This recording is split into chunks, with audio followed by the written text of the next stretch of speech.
This week I'm driving one of the most powerful sedan on the market, the Dodge Charger Hellcat Redeye. So Charger Hellcat Redeye Widebody. I drove the Hellcat Charger Widebody before. It was not a Redeye.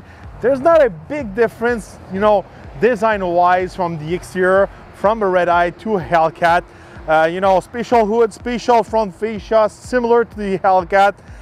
This one's a wide body, so it's larger, it's wider with those fenders. Also, we can fit larger tires on the four corners. We can fit 305, pretty large tires, but look-wise, pretty much the same. Trunk-wise, it's a big trunk, and this is one of the biggest advantage of the Charger or the Challenger when we compare it to other muscle car like the Mustang or Camaro. So, it's practical. We can bring luggage, golf bags, other stuff. Big trunk, we can carry 4 people inside easily.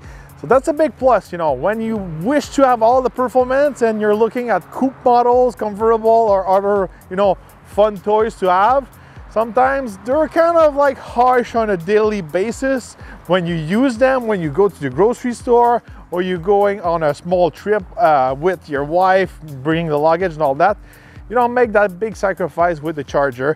And from my point of view, that's a big plus for the Charger. Under the hood of this Charger Hellcat Redeye, we can find the Hellcat Redeye. It's a V8 6.2 liter supercharged, good for 797 horsepower and 707 foot-pounds of torque. This engine is matched to an 8-speed transmission. It's one of the most powerful engines you can find under the hood of a sedan, a gasoline engine, I could say, because now these days there's some powerful electric sedan on the market. The Redeye, you can notice it's a Redeye by the logo on the top of the supercharger with the Redeye in the Hellcat logo. Also, the supercharger is bigger. You can also notice the block is red instead of orange for the Hellcat. A few, difference engine-wise. Also, there's a bunch of features to do some drag racing, cool down your, intake with some AC, use the fan to cool down a little bit quicker between pass at the drag strip. So it's a big monster built for the track. So let's go on the road, see if it's fun to drive 797 horsepower.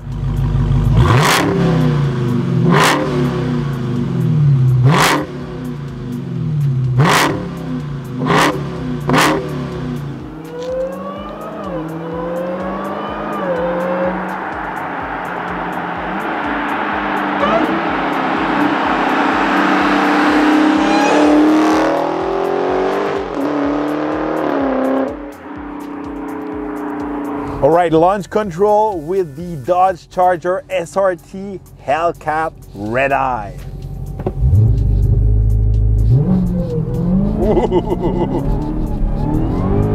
Oh my God. That's it.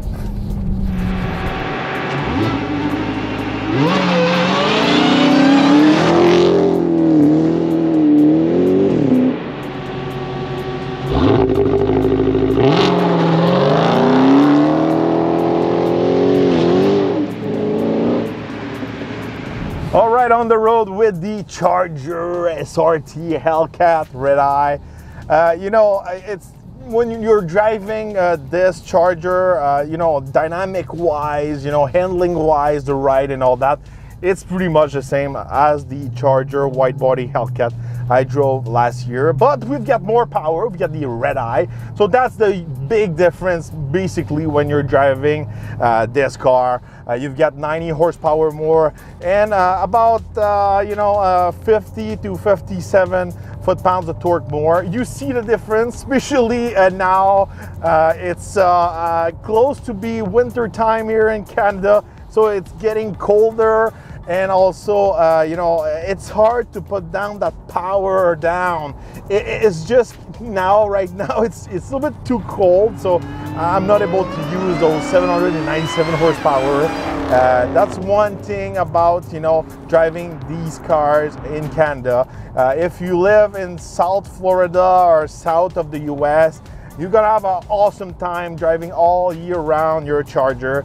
But here in Canada, right now, probably this week or next week, like I said, it's pretty much limit to, you know, put your car away for the winter. In this case, I don't think it's a good idea to put winter tires on this type of car.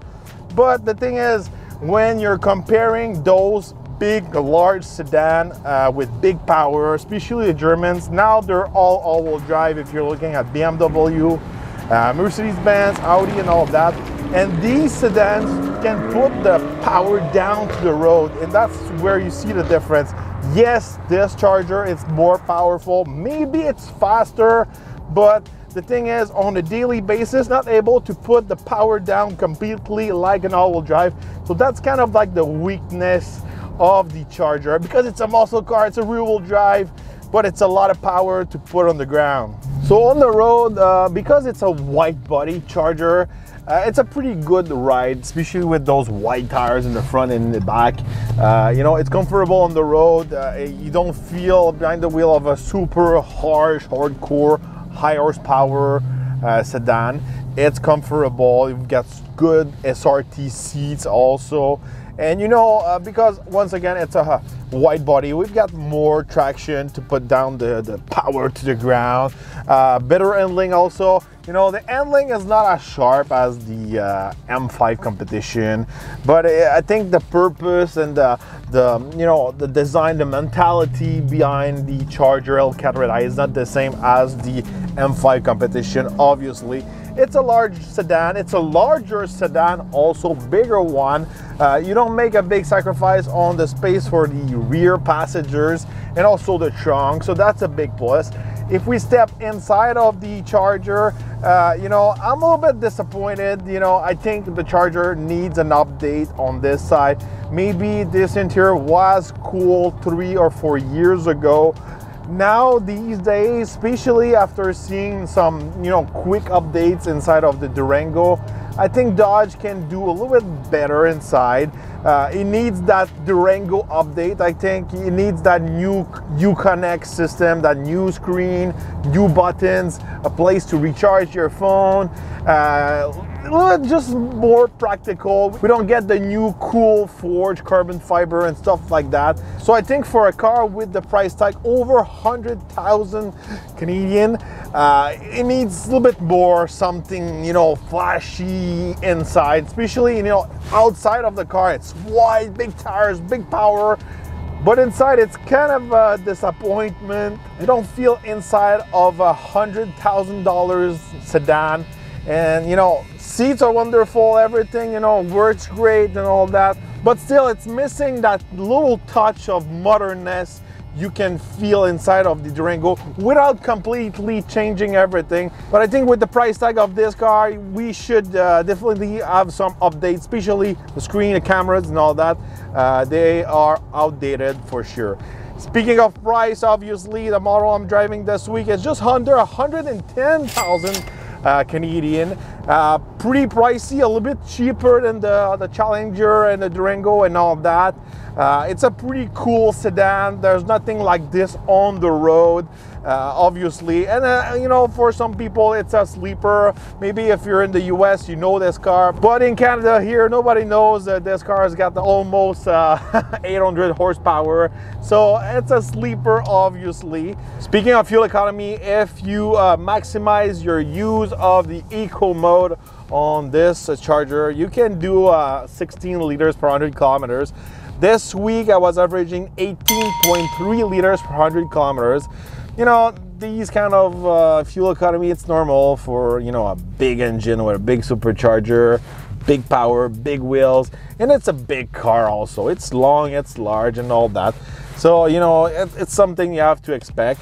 And I think the key to manage on your fuel economy, it's really to play with your SRT dashboard. We've seen that dashboard before in all the other SRT products. It's a lot of fun to play with, and you have to really understand how to play with this dashboard, especially if you live in Canada. You know, this week I've got a custom, you know, setting to drive on cold roads. I could say. Still having fun with the power, but still, still comfortable, not harsh suspension with all the puddles and all that. And also keeping the traction control in street mode.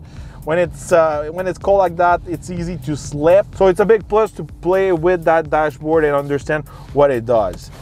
Overall, driving the Charger SRT Hellcat, it's a lot of fun. And from my point of view, it's the closest thing on the road to a NASCAR. It's big, large, big tires, big power. It's the only car who's really close to the NASCAR vibe, I could say. Even if Dodge is not in the NASCAR tour anymore, I think you get the NASCAR feel inside of this Charger, and that's why I really like this car. So let me know which four-door sedan with big power is your favorite. We'd like to see your opinion in the comments. Don't forget to subscribe, like, and share. And we're gonna see each other on the next review.